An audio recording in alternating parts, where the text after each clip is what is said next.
All right, so today we're diving into a story that kicks off with a hilarious computer error, but ends up teaching a pretty heavy lesson about what it means to build a reputation and how fast it can all come crashing down. We're heading back to the 1980s to a Malaysian boarding school to follow this kid named Remy, whose entire world was shaped and then shattered by the people he thought were his family. This isn't just Remy's story. It's a story for anyone who has ever found a second home. And that, right there, is the heart of it, isn't it? This story is so relatable because it's not just about one person's life. It's about that universal feeling of finding your tribe, your second family, in a place you totally didn't expect to. So our story gets going with a single piece of paper, a letter that's supposed to map out Remy's entire future. But well, this wasn't quite the grand, life-changing moment he was hoping for. Thanks to a simple mistake, his journey starts not with some triumphant announcement, but with a moment of pure, unadulterated, and kind of hilarious confusion. Okay, so once the laughing finally died down and they got the whole mess sorted out, the real letter showed up. And his destination?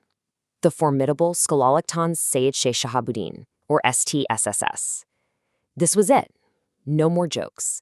This was the real beginning of a 5-year journey that would pull him out of his comfort zone and drop him into a brand new world with its own rules, its own culture, and, yeah, its own dangers. And what Remy discovered at STSS was, well, it was basically like landing on another planet. Look, every boarding school has its official handbook, right? But the real laws, the ones that actually matter, they aren't written down anywhere. They're the invisible social rules you have to figure out on day one if you have any hope of surviving. Remy had to learn these rules fast, and he had to learn them the hard way. Rule number 1, seniors are absolute kings. They get first dibs on everything. The showers, the best food, you name it. Rule 2, never ever walk alone. A lone ranger is basically a walking target. And rule 3, which is a big one, forget about personal property. Everything you own, from your soap to your shorts, is now basically community property. Hey, Junior, come here. Since when did I marry your sister that you're giving me salam? That's what a senior yelled at him one day, and it's a perfect example of the kind of mind games they'd play.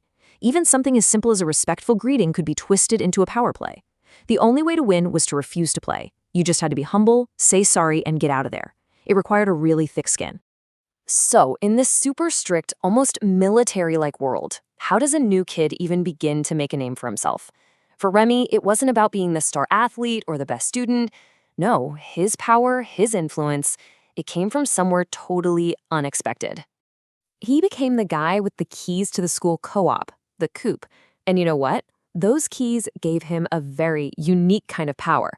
Suddenly, he's the one the toughest senior in school is waking up at 1 in the morning begging for a late-night snack. He's the guy a senior girl would discreetly find for, emergency supplies. He wasn't just a junior anymore. He was the master of the school's supply chain, a position he built purely on being trustworthy and reliable. But then, Remy comes to this massive fork in the road, a choice that's going to define his entire time at the school. On one side, you've got field hockey, the sport all his friends played, the real heart and soul of the school's community. And on the other, his father's dream for him, tennis, an elite, lonely sport that promised individual glory, but also isolation. It was the classic dilemma. Do you stick with your friends, or do you chase individual greatness? I think you should focus on tennis. I'm confident you can do it. You have an opportunity here. And he listened to his dad. He chose tennis.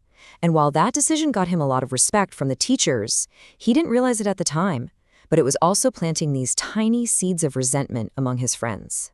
And this is where the story takes a really dark turn, because the very thing that was making him successful, that closeness he had with the teachers, was about to become the weapon that was used against him. It just goes to show a reputation that takes years to build can be destroyed in a heartbeat by a single lie.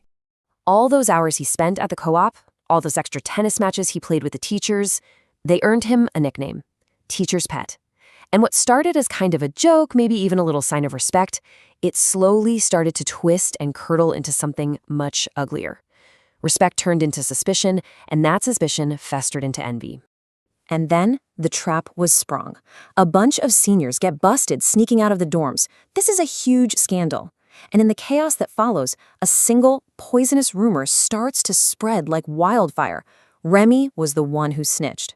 And in the cutthroat social world of a boarding school, there is literally no worse crime. He was immediately branded an outcast. The change was just brutal and instant. Friends who were laughing with him just yesterday now looked right through him like he was invisible. The same seniors who used to depend on him for late-night noodles now went out of their way to slam their shoulders into him as they passed in the hallway. He was a ghost in the only place he had ever called a second home.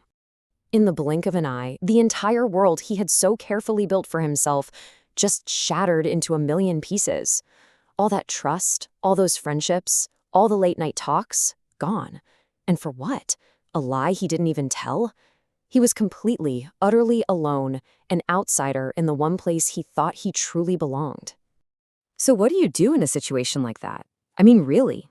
When your entire world turns its back on you, when everybody believes a lie about you, and you have absolutely no one to defend you, how do you even begin to survive that? But at his absolute lowest point, with not a single person in his corner, Remy found his way back. And not by trying to fight the rumors, not by arguing his case, no. He did it by turning inward. He took all of that pain, all of that loneliness, and he channeled it. He transformed it into fuel for something totally new. Oh, God, help me. Just let me find a way to be happy at STTS again. With nobody else to talk to, he turned to prayer. And what's so incredible about this is that he didn't pray for his name to be cleared. He didn't pray for revenge. He just prayed for the strength to find a way to be happy again, in spite of it all. And the first lifeline came from his art teacher, Pruan Wong. She was someone who saw past all the gossip and just saw his talent. And by giving him the key to the art room, she gave him so much more than just a space. She gave him a sanctuary, a place where he could finally escape the whispers and pour all of his turmoil onto a canvas.